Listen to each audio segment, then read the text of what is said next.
Okay, so get this. The movie kicks off with this dude, Mickey, totally stuck between some rocks in the snow. He's a goner. And then this other guy walks up, but instead of helping, he just smirks and is like, "How's it feel, Mickey? You just die and come back over and over. Have fun with this one. See you later." And just like that, he leaves, and this huge creature attacks Mickey. And bam! The scene cuts, and we see this crazy machine literally printing a new Mickey. Turns out he's not exactly human. He's a variant, like a clone, made specifically for experiments. So basically, whenever there's a super dangerous job that would kill a normal person, they just send Mickey. Like, hey, is this planet's air breathable? Send Mickey.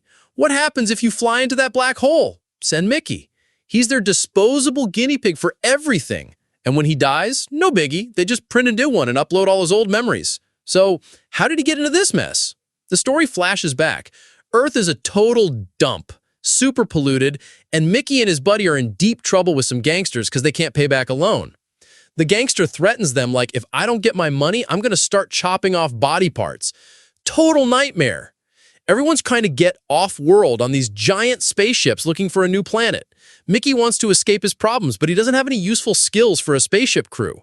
Then he sees this option on the application form that says expendable, and with no clue what it means, he just checks the box. Big mistake. A girl comes up to him later and is like, "Dude, you really signed up to be an expendable? You know that means you get paid nothing, get less food, and if you die, you're basically signing off on them printing a clone of you, right?"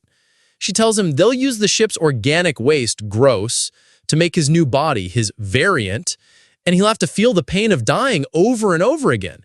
And she asks him, "You good with that?" Mickey says yes. So what's the first step?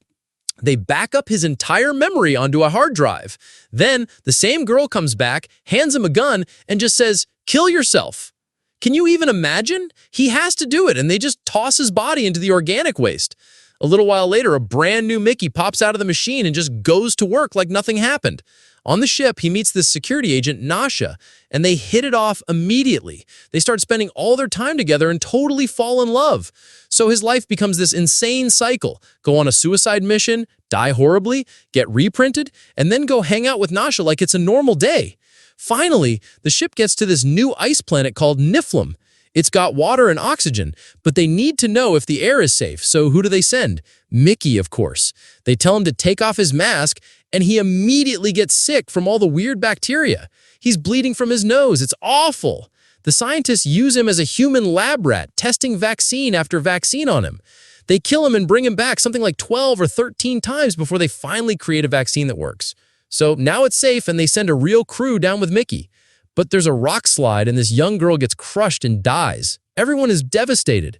When Mickey gets back to the ship, the boss, Kenneth Marshall, just loses it on him. He's screaming, "You should have been the one to die! You're the expendable! But instead we lost a girl who could add kids and help our species survive. It's all your fault!" He punishes Mickey with less food and longer work shifts. Then Mickey tells them he saw a weird animal down there, a creeper. So of course, Kenneth orders him to go back down and catch it. While he's hunting for it, he falls into a deep pit. And this is the scene from the very beginning of the movie. The creature comes and we think it's going to eat him, but get this, it doesn't. It actually helps pull him out of the pit. This thing isn't a monster at all. Mickey is totally confused by this. He's so exhausted, he just hitches a ride on a truck going back to the shuttle. He's so tired, he just goes to his room and crashes without telling anyone about the creature.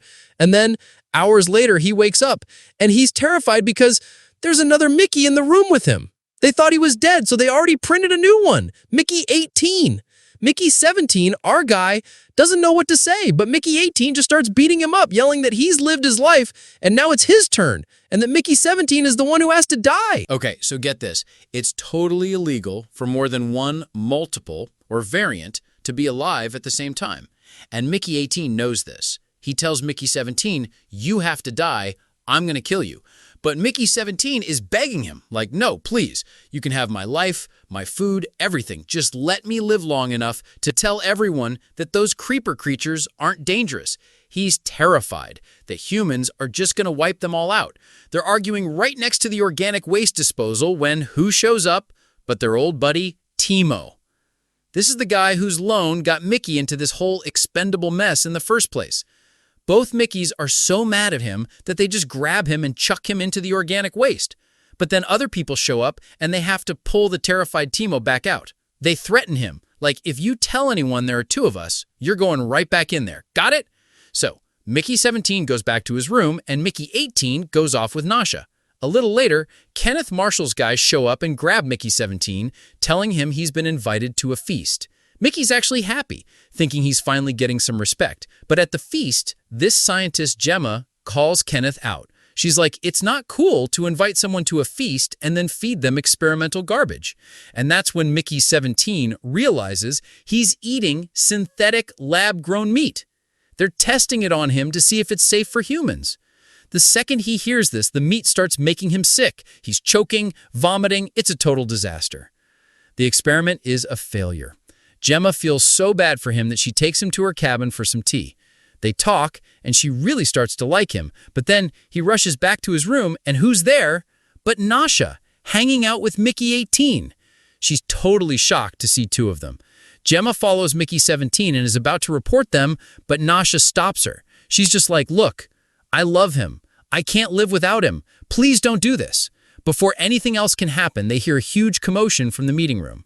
Kenneth Marshall was trying to carve his name into the precious stones they brought from the planet, but when he cuts into them, two small creepers burst out. One attacks Kenneth, and the other one just writhes on the floor. The guards immediately kill the one that attacked Kenneth. But then Mickey 18, who hates Kenneth's guts, sees his chance and tries to kill him. This whole mess blows their cover, and now everyone knows there are two Mickeys. They get arrested, and Nasha gets arrested too for not reporting them. While they're locked up, Timo comes to see them, still whining about the gangsters. He's like, you're an expendable, you can just come back to life. If they take one of my limbs, I'm screwed. Mickey 18, who's the angrier of the two, tells him, fine, take a piece of me. But when Timo gets close, Mickey 18 zaps him with a shocker and steals his key. He's just about to escape when more people show up. Turns out Kenneth's wife cooked the tail of the dead creeper, and it was so delicious that now they want to kill the other one for its tail too. Kenneth sees on the security cameras that a whole army of giant creepers is heading for the spaceship to rescue the baby. He wants to just kill them all, but his secretary is like, nah, let's use the Mickeys. Send them out to get the tail, then we kill all the creepers. Nasha is so disgusted by this, she starts screaming at Kenneth, calling him a monster. So to punish her, he ties the baby creeper to a rope and makes her hold the rope in her teeth next to the organic waste disposal. If she drops it, the creeper dies. So they drop both Mickeys onto the planet. Mickey 17, who knows the creepers are evil, tries to talk to them. The big creeper speaks to him telepathically in his mind. It's like, you killed one of our young. Bring back the other one and kill one of your own in exchange, and we'll leave you alone. If not, we'll destroy you with our sonic screams. And to prove it, it lets out this deafening shriek that nearly kills both Mickeys. Mickey 17 gets it now. He tries to signal to the ship to let the baby go. Kenneth thinks he's trying to talk to the creepers and decides he should be the one to go out and be the hero. While he's grandstanding, Nasha fights her way out and gets the baby creeper outside to Mickey 17. He gives the baby back to its mother, but the deal was a life for a life. So Mickey 18 walks right up to Kenneth Marshall, triggers the bomb they strapped to him, and blows both of them up. His revenge is complete. The mother creeper, true to her word, takes her babies and leaves. And then we flash forward 6 months. Nasha is now the leader of the whole community. Mickey 17 is still alive. She hands him a remote and says, this will destroy the expendable machine that ruined your life. I want to be with you now. Mickey doesn't even hesitate. He presses the button, blows up the machine, and they get their happy ending.